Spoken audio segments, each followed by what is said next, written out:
Halo, selamat datang kembali di channel YouTube Pengabdi Voli. Apa kabarnya para voli mania? Gimana melihat pertandingan demi pertandingan di Proliga 2025 ini? Nah, khususnya bagaimana melihat pertandingan yang sudah dijalani oleh Jakarta Lavani di sektor putra sampai hari ini?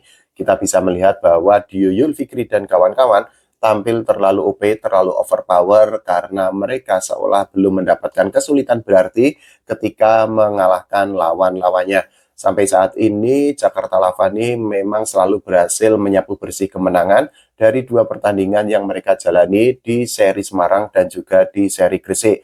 Di seri Semarang saat itu Jakarta Lavani berhasil mengalahkan Jakarta Bayangkara Presisi dengan skor 3-1 dan di seri Gresik Dio Fikri dan kawan-kawan berhasil menumbangkan atau mengalahkan Surabaya Samator dengan skor yang sangat meyakinkan yaitu 3-0.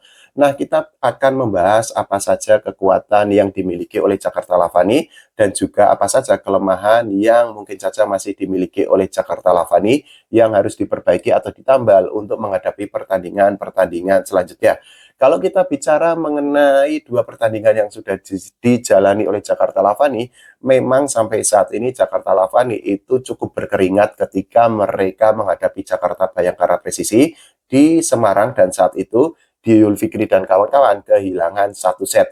Meskipun demikian, memang ada beberapa poin dari statistik yang menunjukkan bahwa Jakarta Lavani itu memang lebih unggul dari Jakarta Bayangkara Presisi. Salah satunya adalah dari sisi blok. Jadi saat itu para pemain Jakarta Lavani bisa mendapatkan 12 poin dari blok, sedangkan para pemain Jakarta Bayangkara Presisi seperti Randy Tamamilang, Alvin Daniel, dan kawan-kawan itu hanya mendapatkan 5 poin saja dari blok. Selain itu, di pertandingan tersebut, Jakarta Lavani itu juga melakukan error yang sangat sedikit karena sepanjang pertandingan dari 4 set yang dijalani, Jakarta Lavani itu hanya melakukan 19 error, sedangkan Jakarta Bayangkara Presisi itu melakukan 31 error atau kesalahan yang berbuah poin untuk Jakarta Lavani. Meskipun demikian, memang dari sisi attack, Jakarta Lavani itu kalah dibandingkan Jakarta Bayangkara Presisi, karena sepanjang pertandingan, para pemain Jakarta Lavani hanya bisa mencetak 47 poin dari sisi attack, sedangkan Jakarta Bayangkara Presisi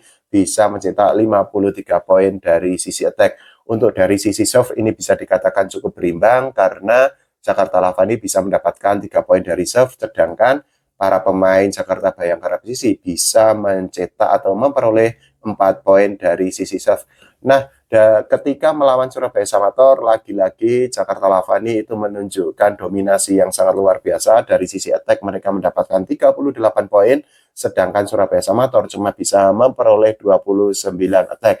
Dari sisi blok, lagi-lagi ini merupakan komponen atau merupakan elemen yang menjadi kekuatan tersendiri bagi Jakarta Lavani. Dari dua pertandingan yang dijalani, Jakarta Lavani lagi-lagi bisa mendapatkan 12 poin dari attack. Nah, di pertandingan melawan Surabaya Samator, lagi-lagi Jakarta Lavani itu juga bisa memperoleh 12 poin dari attack, sedangkan Samator cuma memperoleh 2 poin saja. Dari sisi serve atau service, ini ada peningkatan dari Lavani karena mereka bisa mencetak 6 poin dari serve, sedangkan Surabaya Samator cuma bisa mencetak 3 poin saja. Nah, dari sisi error atau dari sisi kelas kesalahan, para pemain Jakarta Lavani itu melakukan 20 error, sedangkan para pemain Surabaya Samator itu hanya melakukan 19 error saja. Nah, dari dua pertandingan itu kita bisa melihat atau bisa menyimpulkan bahwa memang kekuatan yang dimiliki oleh Jakarta Lavani itu memang lebih baik dibandingkan tim-tim lainnya. Selain itu juga Jakarta Lavani itu memiliki keuntungan tersendiri dari sisi pemain asing karena sampai saat ini Jakarta Lavani dua pemain asingnya itu sudah lengkap yaitu Renan Buyati dan juga Taylor Sander. Itu artinya bahwa Jakarta Lavani tidak perlu melakukan adaptasi antara pemain asing dan pemain lokal di pertandingan-pertandingan selanjutnya. Kita ketahui bahwa ada tim yang memang seperti Jakarta Bayangkara Presisi yang memang baru memiliki satu pemain asing dan tentu saja pemain asing nanti kalau didatangkan lagi oleh manajemen Jakarta Bayangkara Presisi harus melakukan adaptasi lagi khususnya dengan setter karena kemungkinan besar kalau Jakarta Bayangkara Presisi itu akan mendatangkan pemain asing, tentu saja posisinya adalah sebagai hitter. Selain itu juga kalau kita bicara mengenai kekuatan lainnya, memang kita harus mengakui bahwa kedalaman skuad yang dimiliki oleh Jakarta Lavani itu memang sangat luar biasa, dan salah satu buktinya itu adalah dari sisi setter, di mana pada musim lalu Yuyun Fikri dianggap tidak memiliki pelapis yang sepadan, tapi di musim ini Jakarta Lavani berhasil mendatangkan Jason Nathanael Gilanta dari Jakarta Stinbin. Meskipun demikian, tentu saja masih ada celah di permainan atau di dalam tim Jakarta Lavani, yang tentu saja kekurangan atau celah itu harus diperbaiki oleh Coach Vives untuk pertandingan-pertandingan selanjutnya. Salah satunya yang bisa kita lihat adalah dari sisi error, yang mungkin saja bisa menjadi perhatian bagi pelatih Coach Vives untuk menghadapi pertandingan di seri selanjutnya. Kita bisa ambil contoh dari error yang dilakukan oleh para pemain Jakarta Lavani ketika mereka menghadapi Jakarta Bayangkara Presisi di Semarang. Jadi dari 4 set yang mereka jalani, Jakarta Lavani itu melakukan error 19 kali. Nah, ternyata ketika menghadapi Surabaya Samator, saat itu para pemain Jakarta Lavani itu melakukan 20 error atau 20 kesalahan yang tidak perlu, yang tentu saja kesalahan itu berbuah poin otomatis untuk para pemain Surabaya Samator. Padahal kita ketahui bahwa laga antara Jakarta Lavani melawan Surabaya Samator itu hanya berlangsung 3 set saja, karena saat itu Jakarta Lavani berhasil mengalahkan Surabaya Samator dengan skor 3-0. Nah, tentu saja error itu atau kesalahan-kesalahan itu harus menjadi sebuah evaluasi tersendiri bagi Coach Vives agar para pemainnya seperti Yuyun Fikri dan kawan-kawan itu tidak melakukan kesalahan-kesalahan yang tidak perlu di tengah lapangan. Selain itu juga evaluasi lainnya tentu saja dari sisi konsistensi, karena apa?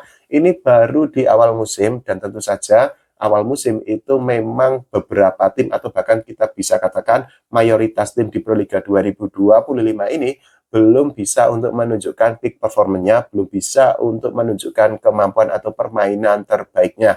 Nah, kita bisa berkaca dari Proliga 2024 lalu, khusus untuk Jakarta Lavani sendiri, memang di fase reguler itu memang tampil sangat luar biasa, dan mereka melanjutkannya di fase Final Four. Sayangnya saat itu Jakarta Lavani itu seolah quote and quote gembos di partai final, dan saat itu impian atau keinginan Jakarta Lavani untuk mencetak hat-trick, menjadi juara 3 kali beruntun di Proliga harus kandas karena di pertandingan final yang diselenggarakan di Indonesia Arena, saat itu Jakarta Lavani dikalahkan oleh Jakarta Bayangkara Presisi. Nah, tentu saja pelatih Coach Vives itu harus menemukan formula yang tepat agar konsistensi yang ditunjukkan oleh para pemainnya seperti Yuyun Fikri, Dimas Saputra, Renan Buyati, Taylor Sander itu bisa bertahan dari awal sampai akhir. Karena apa? Karena tentu saja pemenang itu akan ditentukan di pertandingan terakhirnya.